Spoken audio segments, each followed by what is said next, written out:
Bonjour à toutes et à tous pour ce premier, on va dire, journal live. L'idée était bien entendu de pouvoir vous communiquer les différentes informations qui peuvent justement être mises en place à la fois sur la commune et bien entendu tenir au courant du mieux possible avec toute la réactivité qu'on essaye de mettre en place pour faire en sorte bien, effectivement que chacun dispose de la vraie information et surtout au moment où on en a besoin. Donc, je vais d'abord vous expliquer un petit peu l'organisation municipale. Après, je viendrai sur la situation dans nos différentes structures qui accueillent nos aînés et puis aussi sur le soin à domicile. Ensuite, on reviendra sur aussi toutes les actions de solidarité qui peuvent être mises en place sur la commune et l'action qui est menée, pour finir ensuite par une information sur aussi nos cabinets médicaux avec lesquels nous sommes en lien pour vous tenir aussi au courant de la situation. Et je reviendrai en fait pour terminer sur les différentes questions qu'on a pu recevoir pour que justement chacun puisse avoir une information à l'issue de cette émission. L'idée ensuite est que nous puissions nous retrouver tous les vendredis pour justement établir ce lien et permettre d'avoir une bonne information. Tout d'abord, vous dire que cette information, elle est complétée déjà depuis plusieurs supports en amont, puisque aujourd'hui, on diffuse à travers, bien entendu, nos journaux, à travers l'application, que je précise qui existe sur la commune d'Illon, une application qui permet justement d'avoir cette réactivité. Donc, commencer par l'organisation qui est mise en place au niveau municipal. Donc, la permanence téléphonique a lieu tous les jours de la semaine, du lundi au vendredi, de 8h30 à 12h30 et de 13h30 à 17h.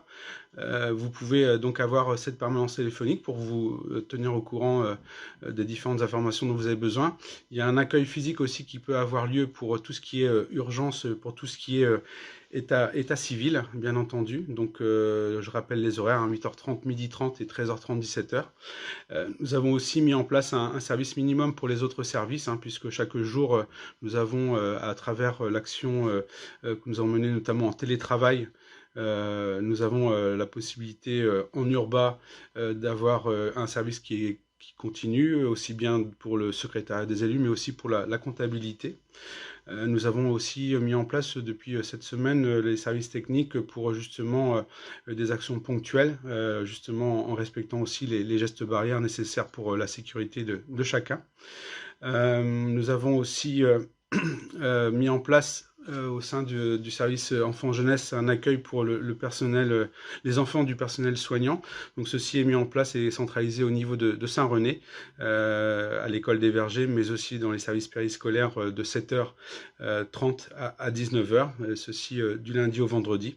On peut dire aujourd'hui on a une fréquentation non pas énorme, mais permettre à chacun de pouvoir s'y retrouver lorsqu'on se retrouve parfois en difficulté pour se rendre à son travail lorsqu'on est dans le milieu hospitalier, soignant. Il y a aussi les aides à domicile, mais bien entendu aussi pompiers, enfin toutes ces personnes qui peuvent être mobilisées pour justement apporter leur soutien à notre population.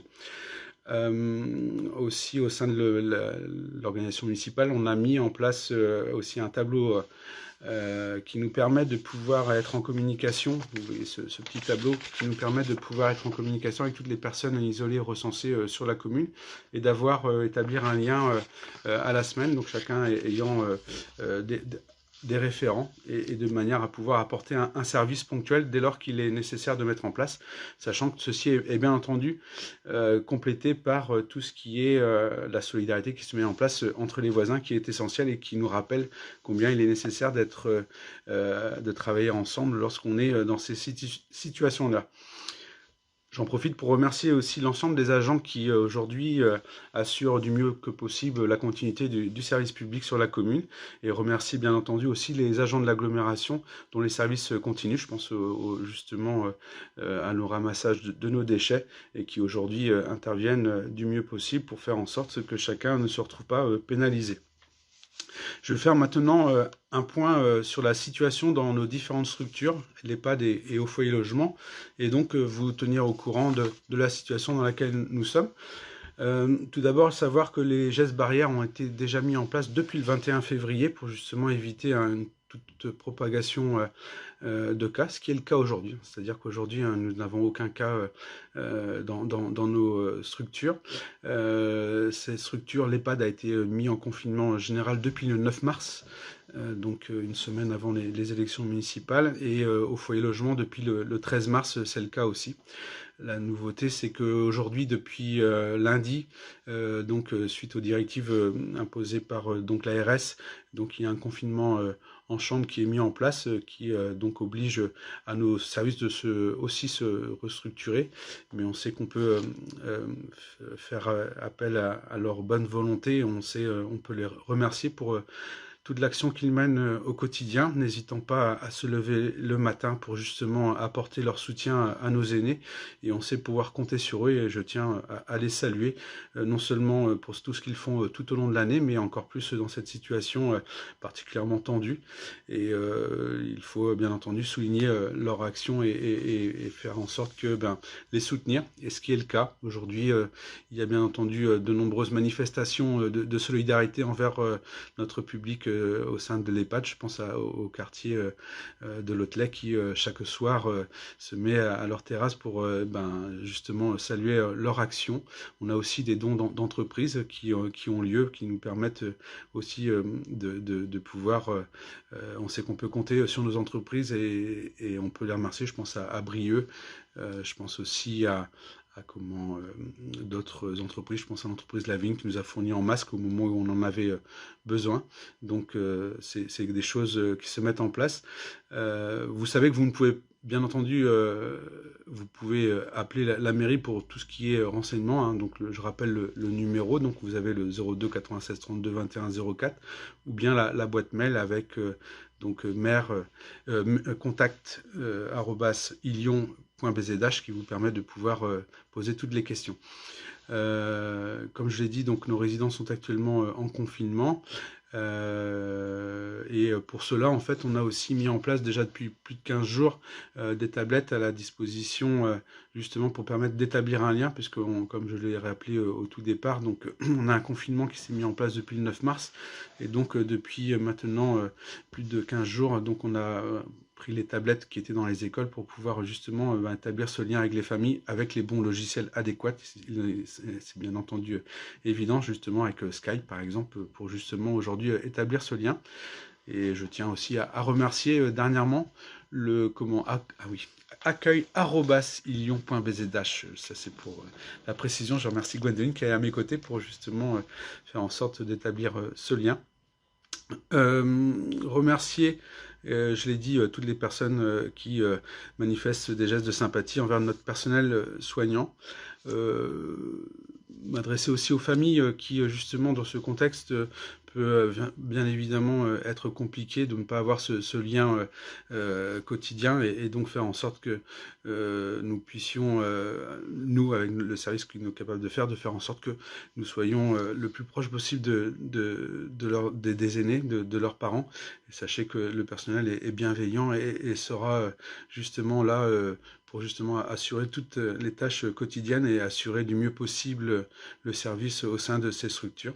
Et pour justement faire en sorte que ça facilite leur travail, de rappeler, d'appeler entre 14h30 et 16h, qui est le moment où ils peuvent être le plus disponibles auprès des familles, le reste du temps étant cette fois-ci consacré justement à nos résidents. Donc ça, c'était un message d'Annie Guénou, qui est donc l'adjointe aux affaires, qui est particulièrement sur le pont en ce moment, et je tiens à remercier bien entendu son travail, saluer son travail, ainsi que l'ensemble des aides-soignants, et notamment sa directrice, Séverine, qui justement quotidiennement essaye d'apporter du mieux possible du réconfort à nos familles.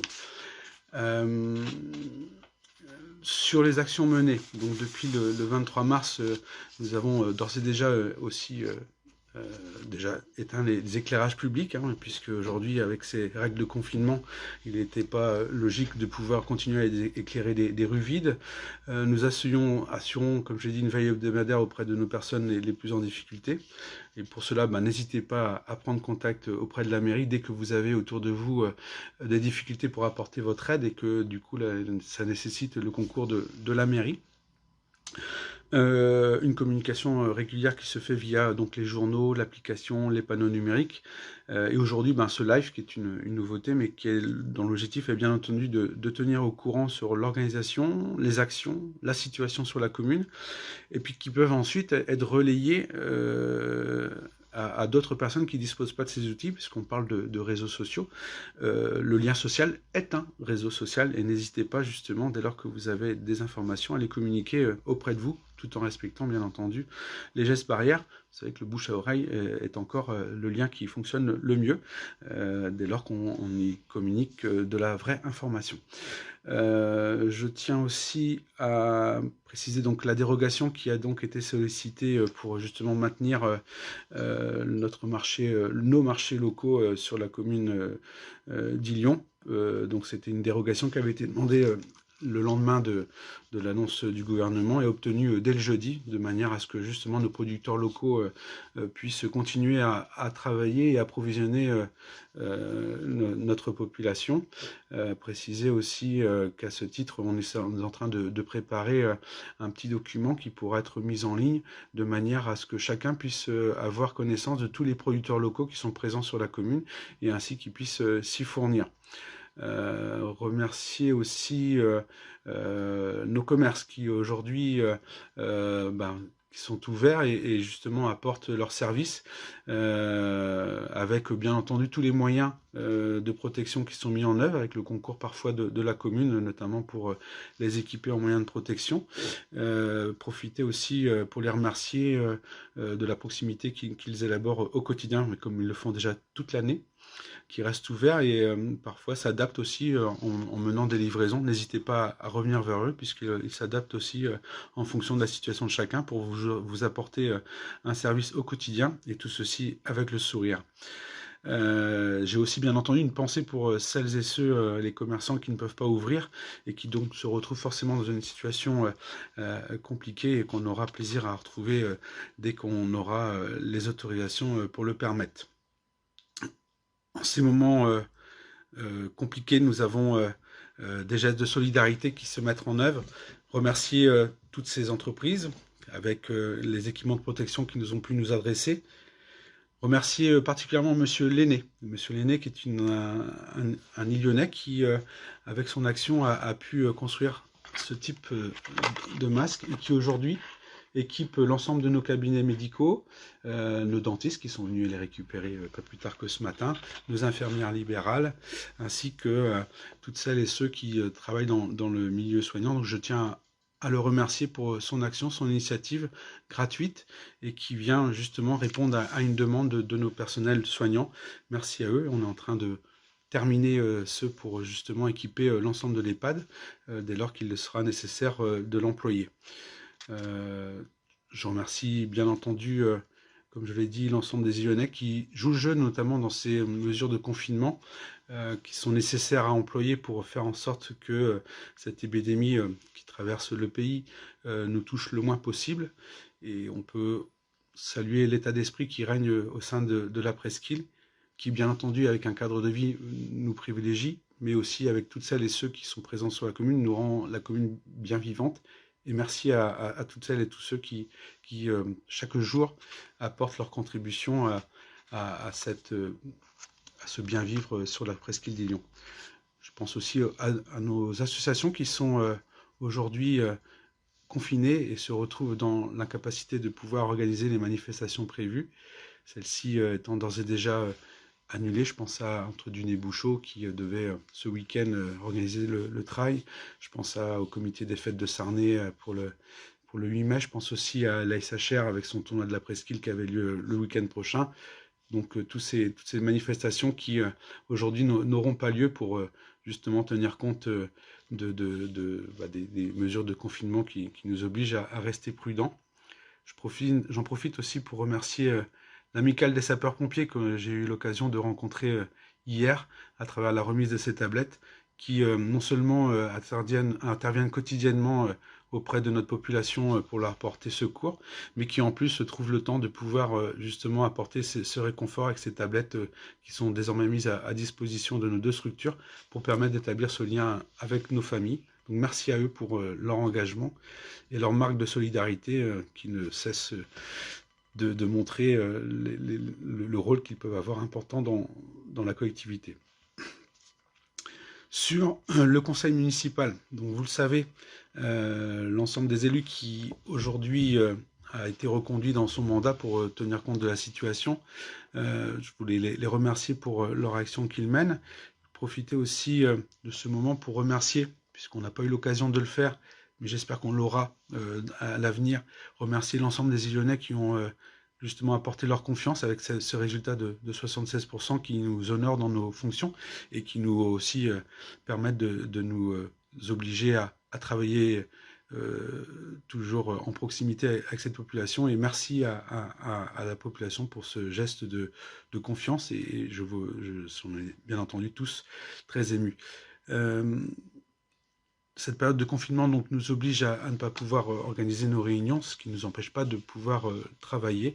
On est d'ailleurs en lien aussi avec la minorité pour faire en sorte de pouvoir nous organiser dès qu'on pourra, faire en sorte qu'on ait bien entendu la mise en place du nouveau conseil municipal, mais surtout la possibilité de pouvoir continuer dans nos actions et de manière le plus efficace et le plus rapide possible. Juste pour terminer, il faut bien entendu rester confiné. Soyons solidaires et surtout avoir une pensée pour toutes celles et tous ceux qui tous les matins vont justement sauver des vies et apportent leur concours au bien-être des personnes hospitalisées. Donc merci à tout ce milieu hospitalier, nos personnes qui travaillent dans les différentes structures, nos aides à domicile aussi qui apportent chaque jour réconfort et surtout leurs compétences pour maintenir ces gens à leur domicile. Bien entendu, je vous demanderai de diminuer vos déplacements, ce qui est déjà fait. Vous savez aussi pour que celles et ceux qui doivent bien entendu se déplacer, nous avons mis à disposition les différentes attestations à la fois dans les commerces, à la fois à la mairie. Donc derrière la mairie, vous pouvez retrouver une boîte où vous pouvez avoir vos attestations. Donc n'hésitez pas à les prendre lorsqu'il est nécessaire de vous déplacer. Pour terminer, chaque jour, nous avons donc un compte rendu de la préfecture qui nous annonce un petit peu la situation. Globalement, aujourd'hui, on peut dire que la Bretagne est relativement épargnée, ce qui ne signifie pas totalement, donc ça signifie de rester prudent. Et justement, je profite pour vous donner quelques informations que les cabinets médicaux ont bien voulu me donner, notamment sur l'organisation qu'ils ont mis en place. Je pense aussi bien au cabinet médical d'Illion que de Sarney, avec une téléconsultation en priorité pour justement éviter tout contact, un secrétariat qui est désormais ouvert à la journée pour justement recueillir les appels. Et une fois que les personnes ont pu être consultées, eh bien c'est une sorte de télétravail qui est mis en place auprès des patients pour s'assurer de leur bonne santé. Sur le cabinet médical d'Illion, donc la possibilité de bien entendu s'y rendre avec toutes les mesures, les barrières qui sont mises en place par nos cabinets de médecins que je salue. Je profite pour les saluer. Nous sommes en lien une fois par semaine pour justement tenir compte de l'évolution et s'organiser au cas où il y aurait une vague. Aujourd'hui, il n'y a pas d'inquiétude à avoir. Nous avons un service qui est fluide dans les deux cas et qui permet de pouvoir assurer aussi la sécurité de chacun lorsqu'il se rend chez son médecin. Voilà ce que je pouvais dire sur les différentes actions qui peuvent être menées sur la commune. Je vais maintenant en fait en profiter pour répondre aux différentes questions et préciser aussi que bien entendu on n'aura peut-être pas toutes les réponses, mais surtout qu'à l'issue de cette émission, un compte rendu des différentes questions avec les réponses sera établi, envoyé à nos journaux, justement pour faire partager un maximum de gens qui pourraient se poser des questions. Et sachant que toutes les questions peuvent avoir une réponse, pas forcément pendant ce live, mais tout au long de la semaine. L'idée, c'est bien entendu d'établir ce lien au niveau hebdomadaire pour justement que chacun puisse se tenir informé. Alors, les différentes questions qu'on a pu recevoir. Tout d'abord, il y a une question concernant la médiathèque et donc sur son fonctionnement. Aujourd'hui, la médiathèque est fermée depuis le samedi qui a suivi l'obligation de confinement. L'objectif était de fermer non pas le vendredi comme ça a été initié dans certaines mairies, mais seulement à partir du samedi pour que les gens puissent se ravitailler en lecture. Nous avons mis en place pour justement les pas et les pattes qui se retrouvent, nos résidents qui se retrouvent en confinement, justement la possibilité d'aller livrer des livres pour qu'ils aient de la lecture. Mais par contre, c'est vrai qu'il y avait une proposition faite par une personne pour les livrer dans les domiciles. La difficulté, c'est ensuite les retours de livres, le fait que du coup de respecter les gestes barrières. Donc c'est quelque chose auquel on va réfléchir, mais aujourd'hui, il existe différents outils pour permettre de répondre à vos interrogations. Et j'ai donc le petit papier de Bénédicte Delanoë qui me dit de préciser que bien entendu notre médiathèque était ouverte jusqu'au samedi avant le confinement des élèves, alors que d'autres services de l'AGO effectivement l'avaient fermé. Nous avons une possibilité de récupérer ces livres dans les boîtes à livres, dire aux gens d'en déposer, c'est-à-dire que sur l'ensemble de la commune, vous le savez, donc il y a des boîtes à livres qui avaient déjà été réalisées dans le cadre de l'agent STN. N'hésitez pas à les utiliser pour pouvoir à la fois mettre des livres ou en récupérer. Ce qui est possible justement, je rappelle les différents lieux, il y en a à la pharmacie, il y en a au bourg de Sarney, il y en a aussi au niveau de l'Hermaux. Donc il y a différentes boîtes à livres que vous n'hésitez pas à les utiliser justement dans ce moment de confinement. Il y a aussi la possibilité, bien entendu, entre voisins, avec tous les gestes barrières à respecter, de se prêter des livres. C'est aussi un moment de solidarité, donc n'hésitez pas à vous faire partager de la lecture. Et bien entendu aussi, préciser donc le foyer logement sera approvisionné. Préciser aussi que le site des médiathèques de la baie, donc dans la baie numérique, met à disposition une quantité très importante de magazines et de journaux qui sont consultables en ligne. Donc vous avez la possibilité depuis chez vous de pouvoir justement avoir de la lecture par ce biais-là, et aussi par le biais de la bibliothèque des Côtes d'Armor. Et on me dit aussi que pour ceux qui ont la chance d'avoir des liseuses, de nombreux livres sont téléchargeables sur les deux sites aussi. Voilà ce que je voulais préciser sur cette question d'une habitante. J'ai eu aussi une question d'une habitante qui se trouve à 3 km de son domicile, enfin qui a son potager à 3 km de son domicile. J'ai pris contact avec la gendarmerie. Dès lors qu'il s'agit d'aller récupérer des légumes pour pouvoir les consommer, c'est aussi des produits de nécessité. Il ne s'agit pas non plus d'y aller 2 fois par jour, mais bien de pouvoir justement concentrer ses déplacements pour aller chercher des légumes, pas pour aller faire du jardinage, mais vraiment aller chercher ses légumes. Et donc vous ne serez pas verbalisé. Les gendarmes m'ont prévenu que c'était un cas aussi de nécessité, qu'il n'était pas obligé d'aller dans un commerce pour aller chercher des légumes, surtout lorsqu'on a un potager. J'ai eu une question aussi sur le fait, est-ce qu'on pouvait faire seul du VTT autour d'Illion? Alors, autour d'Illion, ça signifie que la commune faisant 25 km², vous êtes au-delà du kilomètre qu'il est aujourd'hui autorisé. J'ai envie de dire que pour tous les autres déplacements, sachez que l'objectif du confinement, c'est bien entendu de ne pas se mettre en contact avec d'autres personnes, mais c'est aussi d'éviter le suraccident. Parce que si on a un accident, qu'on se retrouve à devoir aller aux urgences à un moment où ils sont déjà surchargés par les coronavirus, c'est plutôt pas forcément judicieux. Donc c'est le kilomètre qu'il faut respecter et bien entendu éviter d'avoir des pratiques dangereuses qui nous amèneraient à devoir faire appel aux urgences déjà bien surchargées. Voilà ce que je pouvais dire sur cette question. Nous avons eu aussi différentes questions, notamment sur nos structures. Donc j'ai expliqué, hein, aujourd'hui il n'y a pas de cas.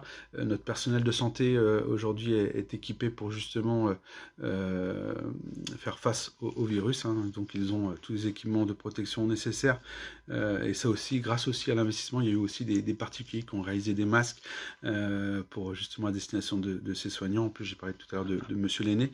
Donc on dispose du panel de sécurité, donc pour ce point-là. Sur la rémunération de nos contractuels, on me pose la question. Aujourd'hui, nos contractuels sont bien entendu conservés sur la commune et donc permettent de pouvoir aussi d'avoir, en plus de cette catastrophe, ne pas en rajouter une deuxième catastrophe. Donc on est aussi solidaire avec notre personnel dans ce cadre-là. Nous avons autrement une question sur donc, les personnes au sein de l'EHPAD, tout le monde se porte bien. Une démarche solidaire avec les personnes autonomes du foyer logement effectivement, il y a des choses qui se mettent en place.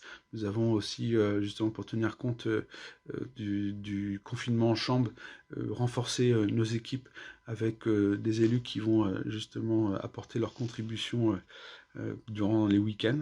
Nous avons aussi, on me pose la question d'une démarche solidaire avec les mineurs isolés sur la commune. J'étais donc en lien avec le patron du Mont-Saint-Nicolas, Philippe Baudet. Aujourd'hui, donc, nous avons 8 migrants qui sont donc toujours dans son établissement et qui respectent parfaitement le confinement, comme il me l'expliquait, parfois mieux que certains, et donc aujourd'hui qui sont bien entendu continuer à être suivis par nos services du département. Donc il n'y a pas de difficulté, et bien entendu dans ces périodes de confinement, on ne peut pas aller au-delà. Et enfin, nous avons une note positive, puisque les tablettes, effectivement, équipent nos EHPAD, mais sont d'ores et déjà équipées des bons logiciels. C'est quand même mieux d'avoir des tablettes qui permettent d'être en lien avec les familles que d'avoir des tablettes qui ne vont pas l'être. Donc pour ça, c'est plutôt positif. Et on a bien entendu obtenu la dérogation, ce qui est une bonne chose pour le marché hebdomadaire et qui permet à nos producteurs locaux de continuer à approvisionner notre population. Voilà ce que je pouvais vous dire en quelques mots sur les différentes questions que j'ai pu avoir. Donc il n'y en a pas énormément, mais ça signifie que l'information passe bien auprès de la population. Je vois qu'il y a une question de Gwendoline m'en apporte. Bonjour. Qui doivent travailler dans le secteur? Pour les employés hors corps médical qui doivent travailler dans le secteur alimentaire, par exemple, peuvent-ils bénéficier de la garde de leurs enfants à Sarney? Alors ça, c'est quelque chose qui ne nous a pas été remonté, mais qui nous permet de pouvoir y réfléchir. C'est sûr que le secteur agroalimentaire continue à alimenter et forcément nécessite des mobilisations de son personnel. C'est quelque chose, évidemment, qu'on pourra y réfléchir, mais celle-ci, je le ferai, bien entendu, avec les services et les élus, mais la question est tout à fait judicieuse et mérite qu'on s'y penche. Donc, comme je l'ai dit, toutes ces questions qui sont en direct, bien entendu, l'idée, c'est pas de vous répondre en direct, mais de pouvoir faire un recensement pour pouvoir apporter une réponse générale aux différentes sollicitations. Sachez en tout cas que vous pouvez compter à la fois sur nos services, à la fois sur les élus pour justement être au quotidien à vos côtés, dans ce moment un peu particulier. Vous avez bien entendu des élus qui sont aussi répartis sur l'ensemble de la commune, qui vous permettent de pouvoir aller vers eux si vous avez telle ou telle question. Et vous savez que chaque question nécessite une réponse. Alors, bien à vous, portez-vous bien. Et je vous retrouverai la semaine prochaine si de nouvelles informations nous arrivaient. En attendant, confinez-vous bien, portez-vous bien et au plaisir de vous retrouver très, très vite. À bientôt. Au revoir.